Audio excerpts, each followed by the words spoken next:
प्रथम अध्याय का महात्मा समझेंगे पहले। एक समय कैलाश पर्वत पर महादेव जी और पार्वती की आपस में गोष्ठी हुई। पार्वती ने पूछा, हे महादेव जी, आप अपने मन में किस ज्ञान से पवित्र हुए हो? आप अपने मन में किस ज्ञान से पवित्र हुए हो, जिस ज्ञान के बल से आपको संसार के लोग शिव कर पूजते हैं और आपके कर्म यह दिखाई देते हैं। मृगछाला ओढ़े, अंगों के शमशान की विभूति लगाए, गले में सर्प और मुंडों की माला पहने रहे हो, इनमें तो कोई कर्म पवित्र नहीं। सो आप अपने वह ज्ञान सुनाओ जिससे आप पवित्र हो। तब श्री महादेव ने उत्तर दिया, हे महादेव वाच। महादेव जी बोले, हे प्रिय सुनो। जिस गीता के ज्ञान को मन में धारण करने से मैं पवित्र हुआ हूँ, उस ज्ञान से मुझे बाहर के कर्म नहीं व्याप्त।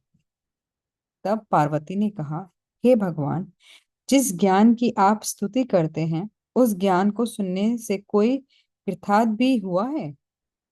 तब श्री महादेव जी ने उत्तर दिया, इस ज्ञान को सुनकर बहुत जीव कृतार्थ हुए हैं और आगे भी होंगे। मैं एक पुरानी कथा सुनाता हूँ, तू सुन। एक समय पाताल लोक में शेषनाग की शैया पर श्री नारायण जी नेत्र बंद करके अपने आनंद में मगन थे। उस समय भगवान के चरण दबाते हुए श्री लक्ष्मी जी ने पूछा, हे प्रभु, निद्रा और आलस्य उन पुरुषों को व्याप्त है जो तामसी हैं। फिर आप तो तीनों गुणों से परे हो, श्री नारायण जी एवं वासुदेव हो। आप नेत्र जो बंद किए हो, यह मुझको बड़ा आश्चर्य है।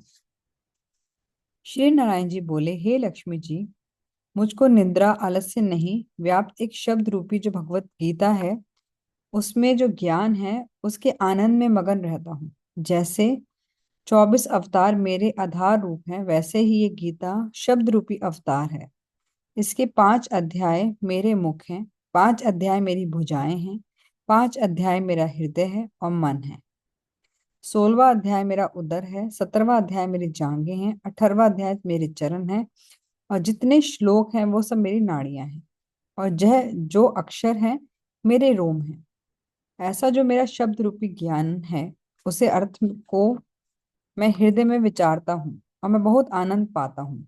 जब लक्ष्मी जी कहने लगी, हे नारायण, जब श्री गीता जी का ऐसा ज्ञान है, उसको सुनकर कोई जीव कृतार्थ भी हुआ है? तब श्री नारायण जी ने कहा, हे लक्ष्मी, गीता ज्ञान को सुनकर बहुत जीव कृतार्थ हुए हैं, सो तू सुन। श्री नारायण वाचो। शूद्र वर्ण का एक प्राणी था जो चंडालों के कर्म करता था और तेल लवण का व्यापार करता था। उसने एक बकरी पाली। एक दिन वह बकरी चरने को वन में गई और वृक्षों के पत्ते तोड़ने लगी। वहां सांप ने उसको डस लिया। वह तुरंत ही मर गया। मरकर उस प्राणी ने बहुत से नरक भोगे। फिर बैल की योनि पाई। उस बैल को किसी भिक्षुक ने मोल लिया। भिखारी उस बैल पर चढ़कर सारे दिन मांगता फिरता। जो कुछ मांग कर लाता वह अपने कुटुंब के साथ मिलकर खाता। बैल सारी रात द्वार पर बंधा रहता। उसके खाने पीने की कोई खबर ना लेता। कुछ थोड़ा सा भूसा उसके आगे डाल देते। इस प्रकार कई दिन बीतने तो वह बैल फूंक का मारा गिर पड़ा, मरने लगा। उसके प्राण नहीं छूटते। तब नगर के लोग देखते कोई तीर्थ का फल दे, पर उस बैल के प्राण छूटते नहीं। एक दिन एक गणिका आई। उसने लोगों से पूछा, यह भीड़ कैसी है? तो उन्होंने कहा, इसके प्राण छूटते नहीं, अनेक पुण्यों का फल दे रहे हैं, तो भी इसकी मुक्ति नहीं होती। तब गणिका ने कहा, मैंने जो कर्म किया उसका फल एक बैल की निमित्त निमित्त दिया। इतना कहते ही उस बैल की मुक्ति हुई। उस बैल ने ब्राह्मणों के घर जन्म लिया। पिता ने उसका नाम सुशर्मा रखा। बड़ा होने पर पिता ने उसको पढ़ाया। उसके पिछले जन्म की सुध रही। उसने एक दिन मन में सोचा कि जिस गणिका ने मुझे बैल की योनि से छुड़ाया था, उसके दर्शन करूं। विप्र चलता चलता गणिक के घर गया और कहा, तू मुझे पहचानती है? गणिका ने कहा, मैं नहीं जानती हूँ। कौन है? क्योंकि तू विप्र और मैं वैश्य। तब विप्र ने कहा, मैं वही बैल हूं जिसको तूने अपने पुण्य दिया था।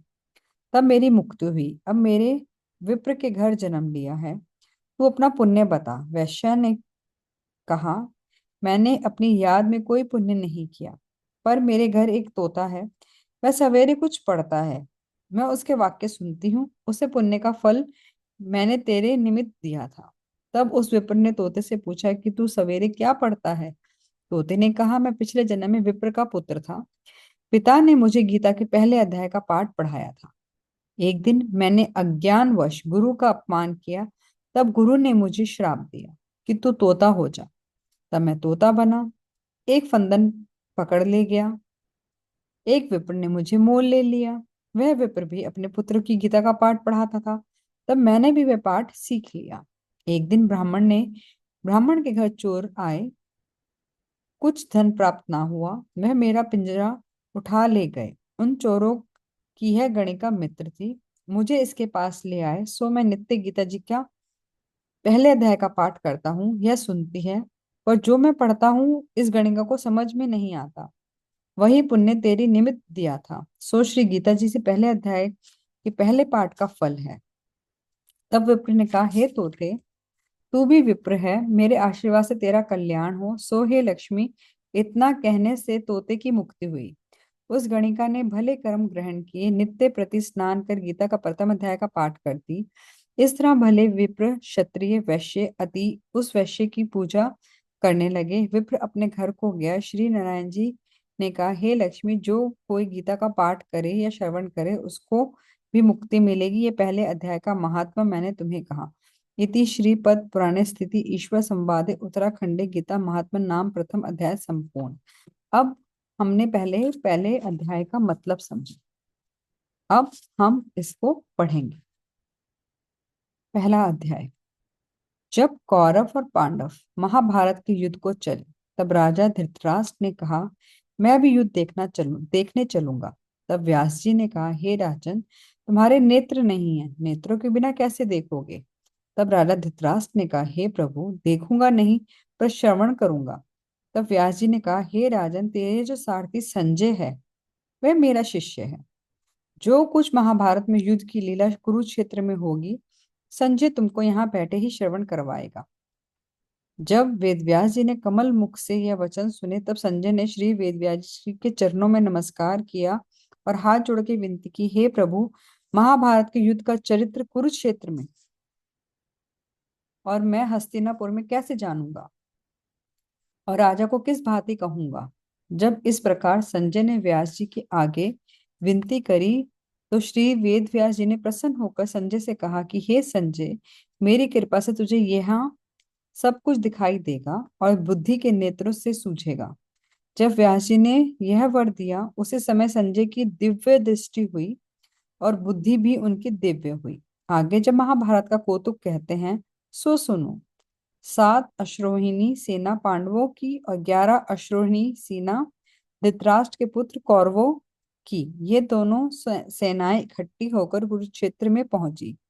राजा धृतराष्ट्र ने संजय से पूछा, हे संजय, धर्म का क्षेत्र जो कुरुक्षेत्र है, वहां मेरे और पांडवों पुत्र के क्या किया, सो मुझसे कहो। राजा का वचन सुनकर संजय बोले, हे राजन, तेरे पुत्र दुर्योधन ने पांडवों की सेना को देखकर अपने गुरु गुरु द्रोणाचार्य के निकट जाकर विनती की, हे आचार्य, देखो तो पांडव की सेना का समूह और सेना की पंक्ति कैसी भली भांति बनी है। द्रुपद का पुत्र घुबन, जो तुम्हारा शिष्य है, कैसे बुद्धिमान है, जिसने पांडवों की सेना की पंक्ति कैसे भली भांति बनाई है। और जो पांडवों ने सेना से मुख्य योद्धा हैं, उनके नाम दुर्योधन द्रोणाचार्य को सुनाता है।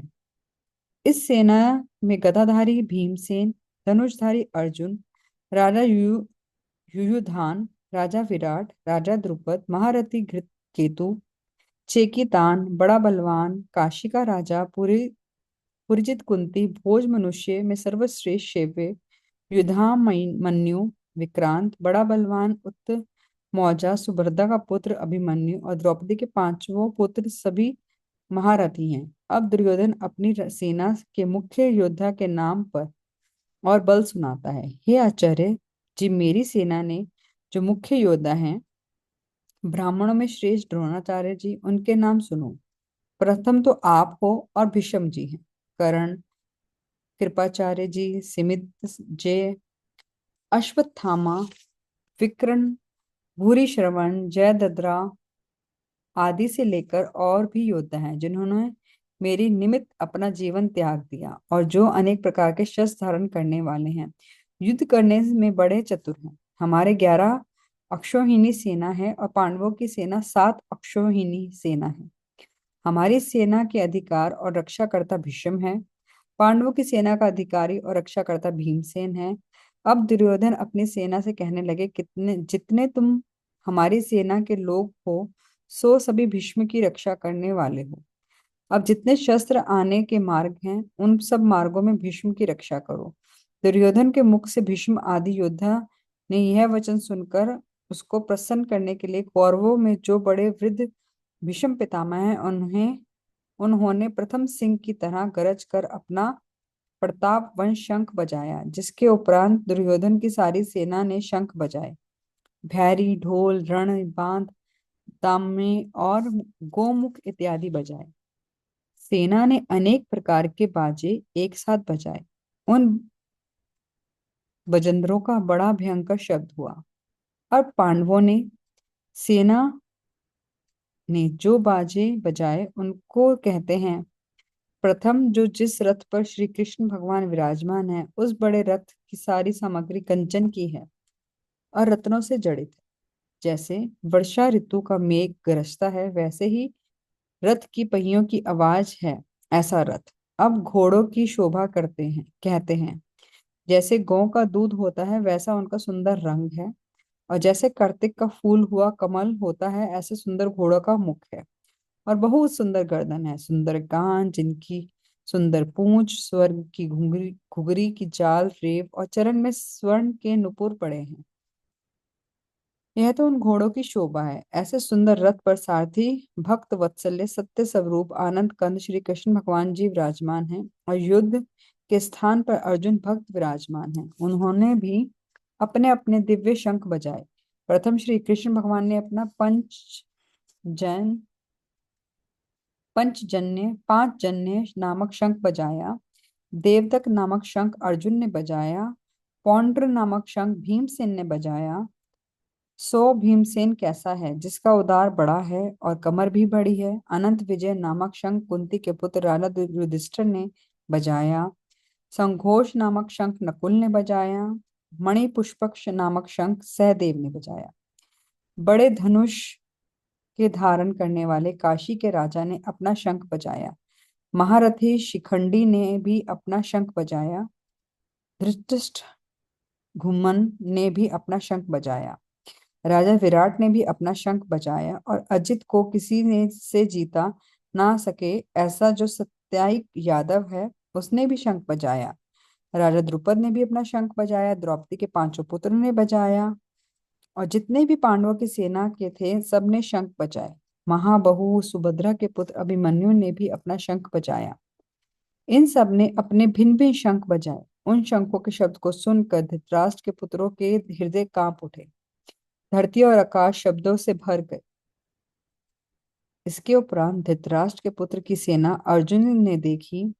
जब देखो और की सेना के शस्त्र चलने लगे, तब अपने धनुष का सिर ऊपर उठाकर अर्जुन श्री कृष्ण भगवान से बोले, हे अच्युत्य अविनाशी पुरुष, मेरा रथ दोनों सेनाओं के बीच में ले जाकर के खड़ा करो, तब मैं देखूं कि हमारे साथ युद्ध करने को कौन कौन आए हैं। प्राणों को और धन को त्याग कर जो आए हैं, उनको मैं देखूंगा। संजय धृतराष्ट्र से बोला, हे राजन, श्री कृष्ण भगवान से अर्जुन ने जब यह वचन कहे, वह तब भक्त वत्सल्य गोविंद ने घोड़े को हंकारा। अर्जुन का रथ दोनों सेनाओं के बीच भीष्म द्रोणाचार्य के सम्मुख ले जाकर खड़ा किया। भीष्म द्रोणाचार्य की दाईं बाईं और भी योद्धा थे। तब श्री कृष्ण भगवान ने अर्जुन से बोला, हे अर्जुन, तेरा रथ मैंने कौरवों के सेना के सम्मुख खड़ा किया है, इनको देख। तब अर्जुन ने कौरवों की सेना को बहुत योद्धा देखे। उनमें पितामह देखे, गुरु देखे, मामा देखे, पुत्र देखे, पौत्र देखे, सखा देखे, ससुर और मित्र देखे। इन दोनों सेनाओं ने अपने ही कुटुंब बनी देखकर अर्जुन को बहुत ही दया उपजी। तब अर्जुन दुख के साथ ही श्री कृष्ण भगवान से बोले, हे कृष्ण, यह सेना में मैंने सब अपने भाई बंधु कुटुंबनी देखे। जो योद्ध रण में आए हैं उनको देखकर मेरा शरीर बहुत दुख पाता है। मेरा मुख सूख गया है, मेरी देह कांप रही है, सब शरीर में पसीना आ गया है, मेरे रोम खड़े हो गए हैं, गंडीव धनुष मेरे हाथ से गिर रहा है और त्वचा जल रही है। मेरा खड़ा भी नहीं हो सकता मैं खड़ा भी नहीं हो सकता, और मेरा मन भी भ्रम में पड़ गया है। और हे केशव, मैं शकुन भी बुरे देखता हूँ, और मैं ऐसे निमित्त भी नहीं देखता। यह विपरीत युद्ध है। हे केशव जी, इस युद्ध में भाइयों को मारने में मैं अपना कल्याण भी नहीं देखता। हे कृष्ण, मैं अपनी जय भी नहीं चाहता, और मुझको राज्य की भी इच्छा नहीं है, ना सुख की है। हे गोविंद, राज्य किस काम का और राज्य के भोग किस काम के, जिसके सुख के निमित्त कुटुंब के लोगों को मारकर राज मिलेगा। वहां सभी कुटुंब के योद्धा लोग एकत्र हुए हैं, प्राण और धन को त्याग कर युद्ध में निमित्त खड़े हैं। सो यह कौन कौन है? गुरु हैं, पितामह है, पुत्र है, तात है, शवसूर है, पौत्र है, साले हैं, संबंधी हैं। हे मधुसूदन, इनको मारने की मुझको इच्छा नहीं, इन पर मुझको बहुत दया आती है। हे धरती के हारे श्री कृष्ण भगवान, मैं इनको मारकर त्रिलोक का राज्य पाऊंगा, तब भी मैं ना मारूंगा। भूमि के राज्य की तो बात ही कितनी है। जनार्दन, धृतराष्ट्र के पुत्रों को मारने से हमारा कल्याण नहीं, किंतु इसके विपरीत होगा। इनके मारने से हमको बड़ा पाप लगेगा। यद्यपि यह महापापी भी है, तो भी मारने के योग्य नहीं है। प्रभु जी, यह सभी पूजने योग्य हैं और भेंट योग्य भी हैं। मैं इनको नहीं मारूंगा। हे माधव, स्वजन, भाई बंधु कुटुंब, इनको मारने से हमको सुख कहाँ, मुक्ति कहाँ। यद्यपि राजा के लोभ से इनकी बुद्धि भ्रष्ट हुई है। यह धृतराष्ट्र के पुत्र जो कुल नष्ट करने से दोष उपजते हैं, जो कुछ मित्र के साथ कपट करने से दोष उपजते हैं, इसको नहीं समझते, तो क्या इनकी तरह मैं भी नहीं समझता। जो कुल के नष्ट करने से पाप लगते हैं, उन पापों को अर्जुन भली भांति कहते हैं। हे जनार्दन, कुल का नाश करने से कुल में जो पुराने धर्म चले आए हैं उनका नाश होता है। कुल धर्म के नाश होने से कुल की स्त्रियां दुराचारणी हो जाती हैं। उन स्त्रियों को वर्ण संकार संतान अर्थात पराये पुरुष की संतान उपजती है। तब वर्ण संकर संतान हुई, तब पिंड और जल पितरों को पहुंचने से रह गया, तो उनके पितर स्वर्ग में गिर पड़ेंगे।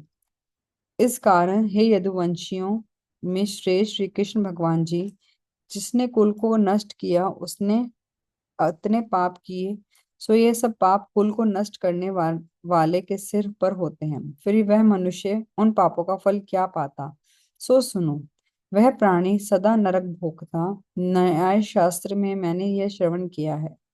अब अर्जुन पछताता है और हाथ मलकर और मुंह फेर कर कहता है, हा हा, देखो भाई, मैंने कैसे पाप का उद्गम किया था। राज्य सुख के लोभ निमित्त अपने कुल का नाश करने लगा था। अब मैं अपने हाथ में शस्त्र ना पकड़ूंगा, धृतराष्ट्र के पुत्रों के हाथ में शस्त्र होवेंगे और मैं उनके सम्मुख हूंगा, वह मुझको मारेंगे, इससे मेरा कल्याण होगा। संजय धृतराष्ट्र से कहते हैं, हे राजन, अर्जुन ने यह वचन कह धनुष बाण हाथ से छोड़ दिया और शोक में मगन होकर मूर्छित होकर बैठ गया। इति श्रीमद्भागवत गीता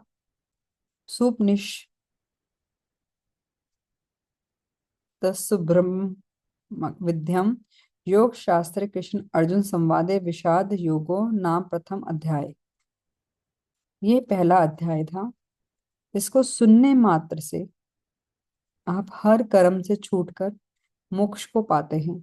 किसी भी योनि में आप बंधे हुए हैं, जहां आपके सांस और प्राण अटके हुए हैं, आपके कर्म अटके हुए हैं, इसको सुनने मात्र से वो सब कट जाते हैं। इसलिए मैंने पहले आपको अध्याय का महत्व सुनाया, उसके बाद मैंने अध्याय पढ़ा। जय श्री कृष्ण।